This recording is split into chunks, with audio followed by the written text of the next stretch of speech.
your statement, when you think of blacks, what do you think of? And her comment was to me, drugs and illiteracy. And I said, really? So I went to me, because I'm black, and you in here getting your hair done by me, so I can stand and defend this. I said, I'm not on drugs. I'm black, and I'm definitely not illiterate. And she says, well, you went to the defense. I said, no, I'm making a statement based on your statement, you know. And of course, she didn't like my response. So she says, so her answer to me again was, well, blacks never contributed anything to society.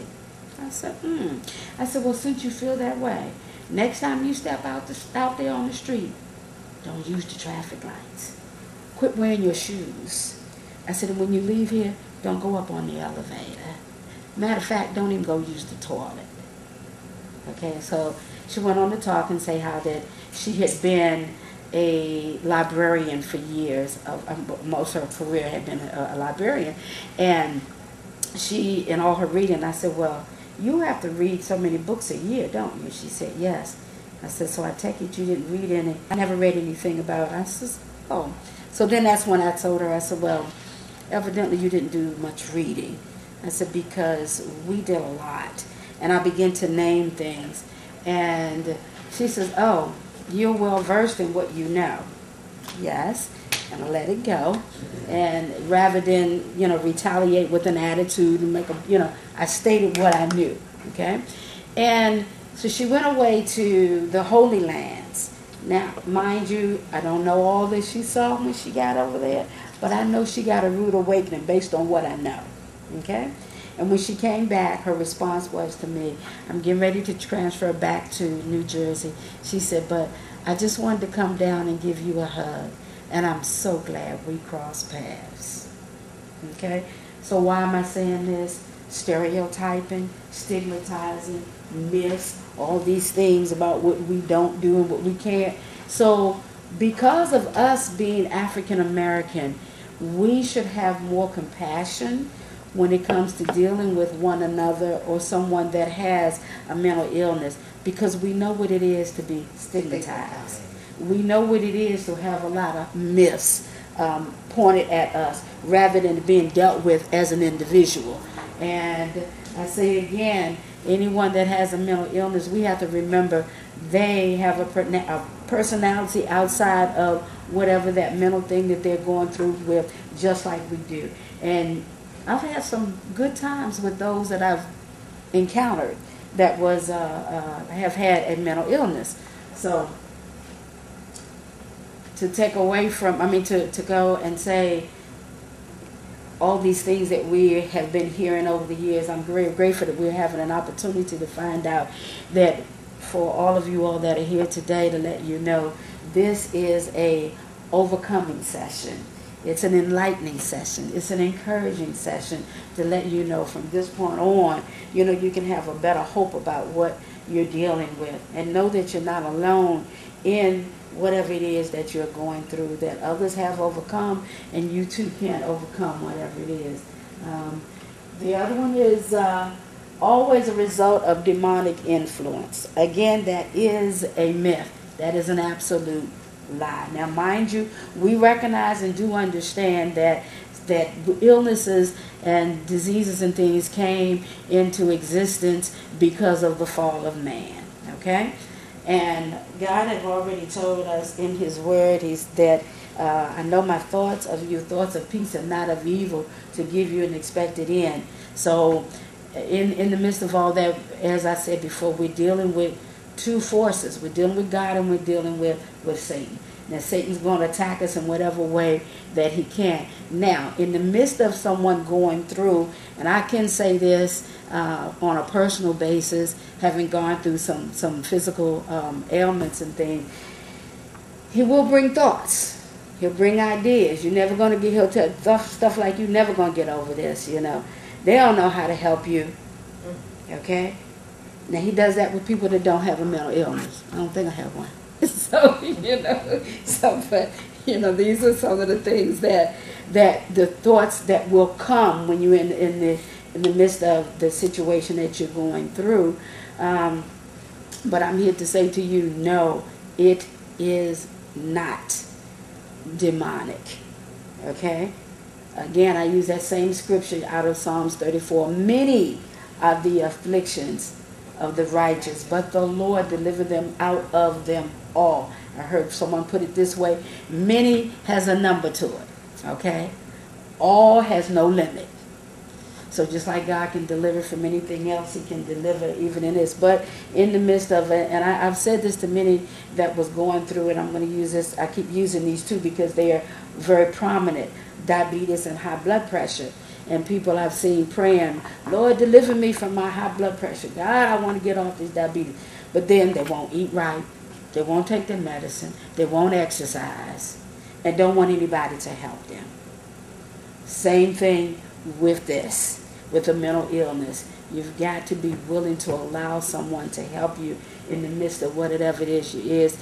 And yeah, your defenses may be up, especially if you're not ready for the help that's out there for you in the midst of it. He also let us know that the thief come not but for to steal, kill, and to destroy. But God have come that you can have life and have it more abundantly. That means there's no end to it. You know, if you allow him to be God in the midst of this, going through the mental illness, and, you know, you may have to pray, God, give me wisdom. God, give me the more dedication to taking my medicines. I don't like taking medicines.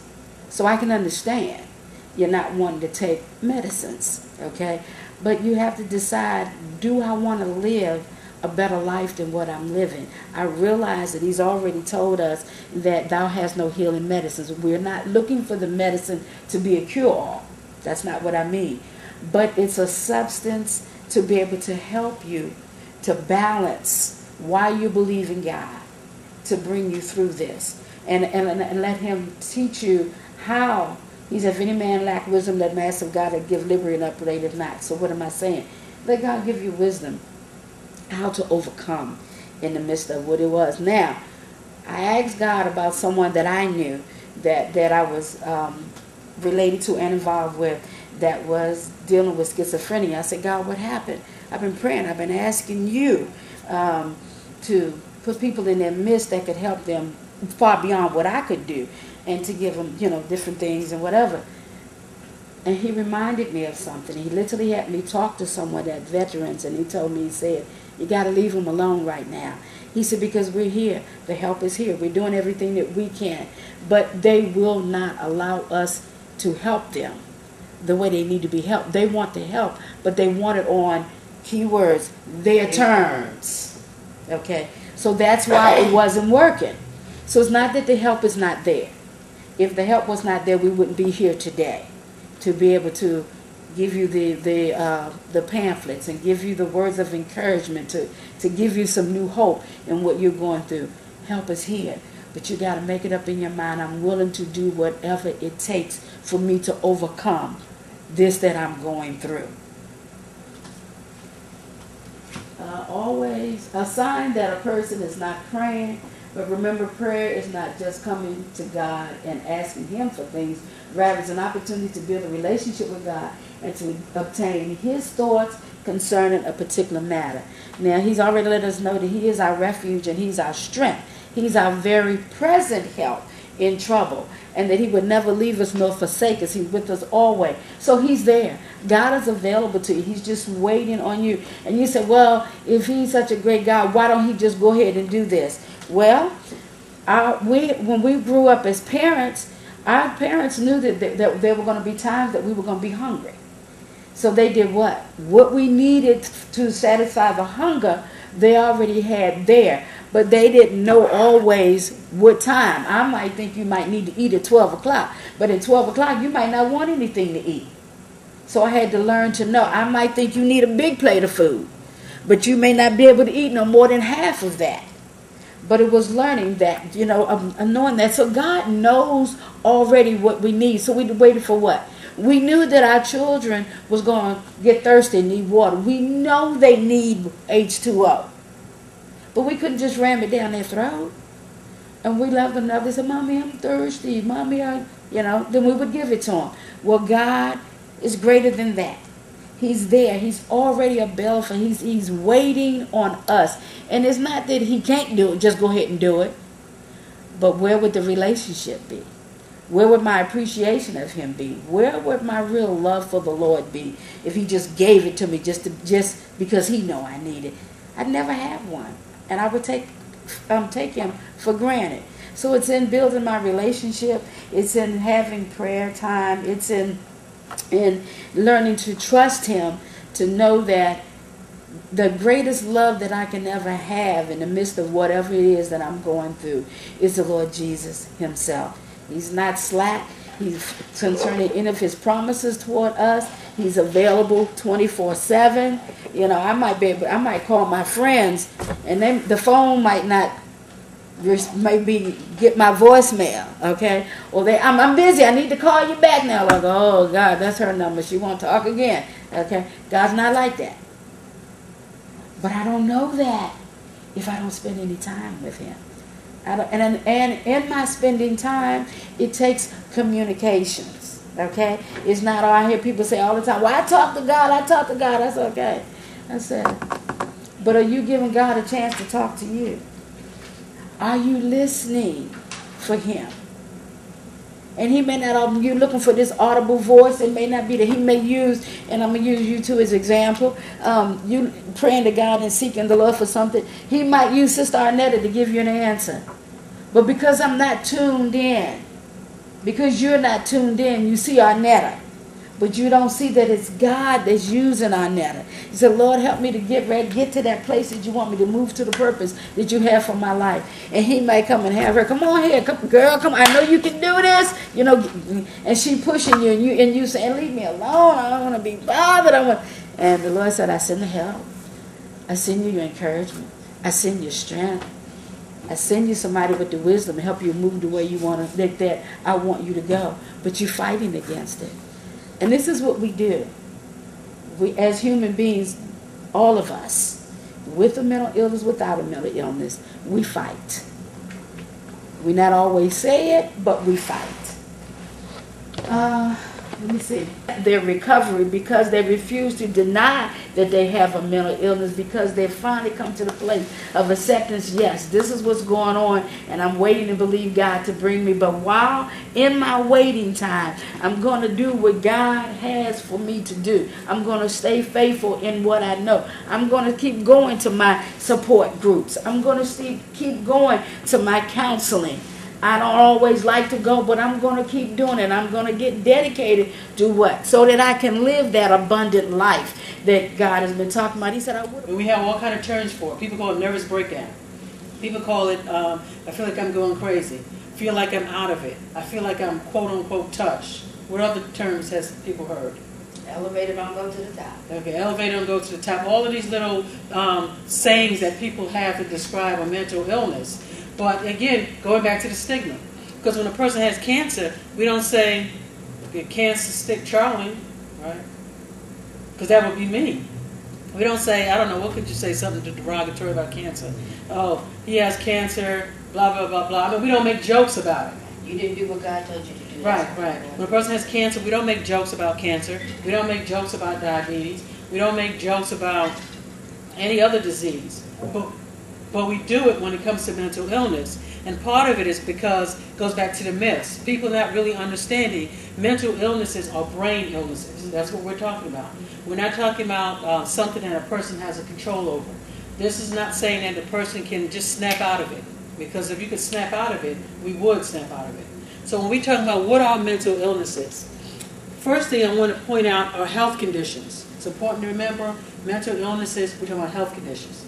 About brain illnesses. You know, when we kind of make a separation between body being sick and the brain being sick. But we know now that it's all one. So when we talk about the brain being sick, we are in fact talking about the body. Because the brain is part of the body, right? We're not talking about the mind, we're talking about the brain itself. So when we look at, I put a couple of definitions here. A health condition that is characterized by alterations in thinking, mood, or behavior, or some combination thereof, which is associated with distress and or impaired functioning. And I have a few examples here. We look at Alzheimer's as a disease of the brain. In thinking, Okay? We look at depression. It's a disease of the brain. Depression mostly affects our mood. Schizophrenia mostly, again, affects our thinking. Another definition, mental illnesses are disorders of the brain that disrupt a person's thinking, feeling, moods, and ability to relate to others. So when we look at the brain, when we look at research, we can actually see the changes. Right? So the question is, how does the brain get sick? How does the brain get sick? How do we get a mental illness? Okay. First of all, it's important to remember that all human behaviors emanate from the brain. The brain is the control tower. I think we got that, right? We understand that. Chemical imbalances in the brain cause the brain to misinterpret information. And I just want to emphasize again, mental illnesses are brain illnesses, okay? Because this is kind of a new thing, maybe not for some of us in the room, but over the last 10, 15, 20 years, we're seeing more and more that the brain can become sick. That when we talk about mental illnesses, we're talking about brain illnesses. Maybe when I was growing up 70 years ago, we didn't have that. We didn't have that kind of information. We didn't know back then what we know now. Yeah, 70 years ago. I know I look good for 75.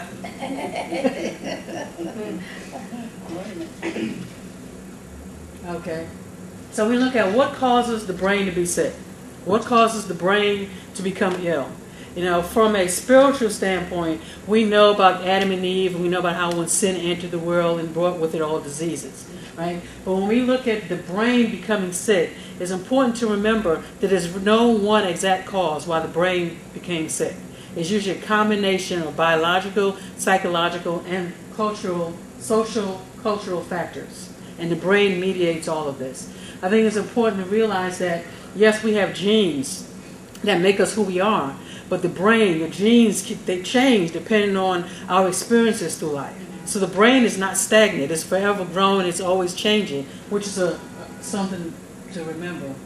Now, and I just broke it down here. We're looking at biological causes. Again, it's important to remember it's usually a combination. So just because I may have a biological predisposition, let's just say to having a mood disorder, that doesn't mean I'm going to get it because my mother has a mood disorder or my father has a mood disorder. Okay, it's not automatic because it's a combination. It's not just the biological. It's everything kind of coming together. Hormones, physical illnesses, infectious disease, syphilis can cause diseases, hereditary, psychological, like I said, the social culture. When we look at the biological, the brain is made up of nerve cells called neurons, and you have this in your packets. I don't want to go over it, but it's important to look at chemical balance in the brain can cause deficiencies. The medications help to regulate those chemical balances that are in the brain. Okay.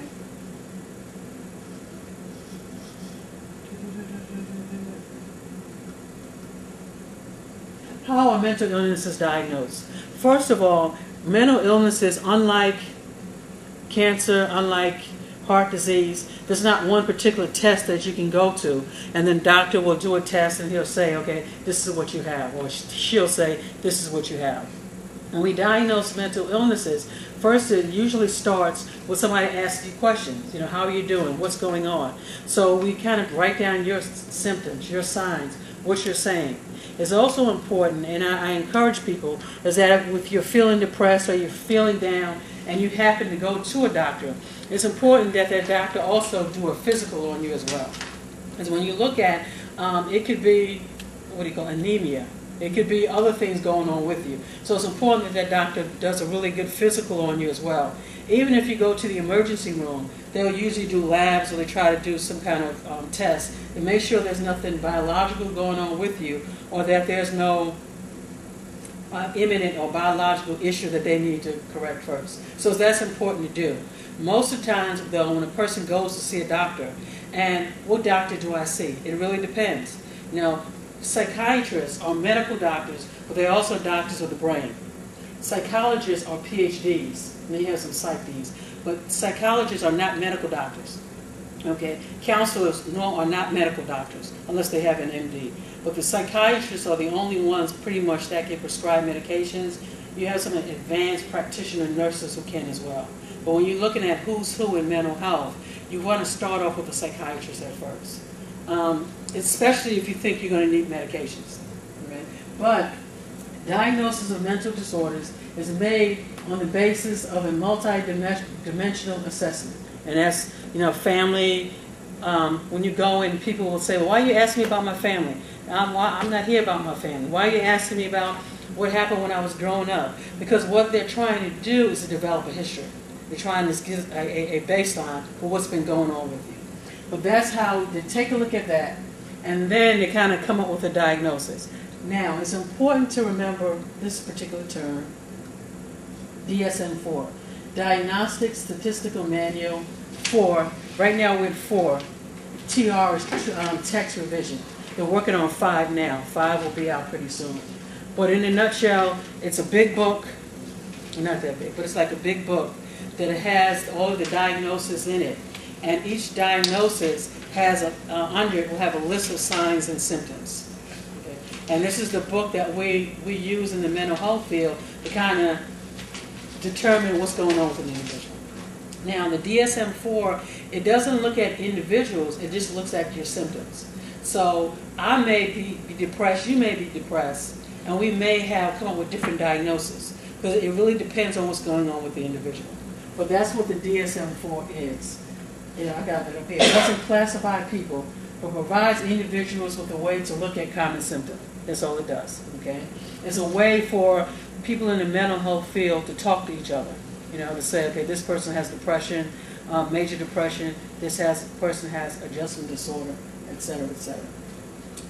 The DSM-4 acknowledges there is much physical and mental disorders and much mental and physical disorders. Again, unfortunately, we make a difference between physical and mental disorders. But what this is saying is they really see it's a lot, it joins together. And like I said, it's currently being updated. What I did here, I'm not going to go into all of these, but I just wanted to list some of the categories of mental disorders. This is what they are. And dementia, mental disorders due to general medical conditions, adjustment disorders, personality disorders, eating, all of these are kind of listed. And like I said, this is being changed. Okay. Mental disorders range in severity, mild, moderate, and severe. 2 people can be diagnosed with the same illness but function differently. And that's important to remember, because it's not just, you have a diagnosis. It also speaks to my level of functioning before I was diagnosed as well. So it has nothing to do with intelligence. I wanted to point that out. People have heard the term severe and persistent mental illnesses, right? Okay. So someone said to me one time, well, all mental illnesses are severe and persistent. And that's true, depending on how you look at it. But severe and persistent mental illnesses is a term that we use to describe those illnesses that are so severe that they impact all aspects of an individual's life. And those are usually schizophrenia, bipolar, major depression, and some personality disorders as well. So when you look at somebody, let's say, who has chronic schizophrenia, you're usually looking at someone who can't work, or it's hard to work without assistance, someone who needs help paying bills, having a family. It impacts all aspects of an individual's life. What makes up our life? Family, some kind of job or employment. I'm sorry. Friends, okay. All of those things make up our life. When we talk about severe and persistent mental illness, all of those areas are impacted. Usually with other mental illnesses, you can function to a certain degree, but it's harder with a severe and persistent mental illness. It's usually an ongoing thing. Symptoms illnesses will fluctuate in intensity, and even with the use of medications, they'll fluctuate. Schizophrenia, bipolar. Someone asking, what is manic depression? The new term is bipolar disorder. The old term is manic depression, because that's what it used to be back in the 60s, 70s, and all that. Was there any specific reason why there was a change in the name? They changed it based on how it sounds. Like maybe 5-10 years ago, I used to say somebody was mentally retarded, right? We don't say that anymore. It's developmental disabled. And then that's changed. Now it's intellectual disability. So it kind of has to do with the culture, the norms, and that kind of stuff. And they kind of changed it. Severe depression and personality disorders. And I'm not going to go through too much of this because you have it in your handout. But when we talk about schizophrenia, going back to what we were talking about earlier about the stigma, when you see on TV, when the media wants to, I call it stigmatize somebody, this is usually what they show, somebody with schizophrenia. Okay. Usually show somebody with schizophrenia unmedicated. Okay. But when you're talking about a person with schizophrenia, it's a chronic, severe, and disabling brain disorder that has affected people throughout history. Okay. When we look at schizophrenia, people may hear voices. Not everyone does. A person may hear voices. They may believe that people are reading their mind or controlling their thoughts. So if they're not on medications, they may not make a lot of sense. They may sit for hours without moving or talking. Just kind of varies.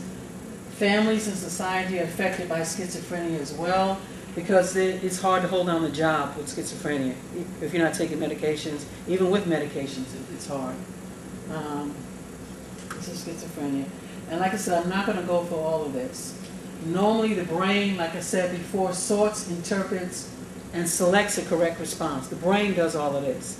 When people who have schizophrenia, it's hard for them to do that. The brain doesn't do it correctly.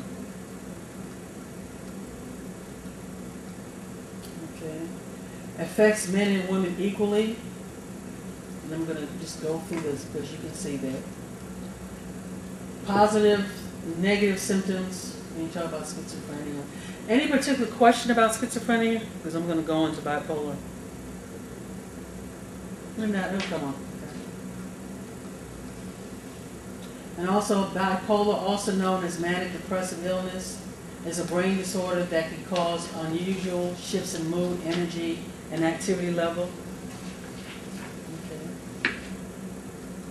And again, we're talking about bipolar disorders, some of the symptoms here. And again, I'm not going to go through them. And there are different types of bipolar. Genetics, bipolar like schizophrenia can run in families. And we look at depression. And when we talk about here, and I have it here, I think you can't read it. Everyone occasionally feels blue or sad, but these feelings are usually